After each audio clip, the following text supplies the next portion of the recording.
As you get ready to purchase your home, you might hear about an appraisal gap, but don't worry, I'll break it down for you. So, what exactly is an appraisal gap? Let's say you placed an offer on a house for $200,000 and it was accepted by the seller.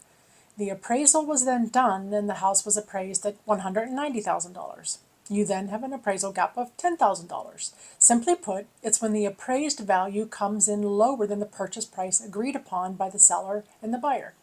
The appraisal is conducted by the appraiser assigned by the bank to ensure the property's value matches the loan amount. This can sometimes happen when buyers offer more than the asking price to stand out in a competitive market. Why does this matter?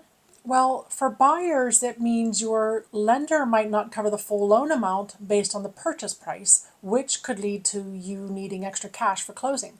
For sellers, it can affect the sale if the buyer can't cover the difference. There are a few ways to handle an appraisal gap. We can renegotiate the price where both parties can meet somewhere between the appraisal and the purchase price. The buyer can pay the difference by bringing extra cash to cover the gap. The lender, buyer, or the seller can challenge the appraisal by providing new comparable sold property information for the appraiser to reconsider the value. This is really not common and very rarely changes the appraiser's original value. And lastly, the buyer can include an appraisal gap clause in the contract that specifies how much over the appraiser they are willing to pay.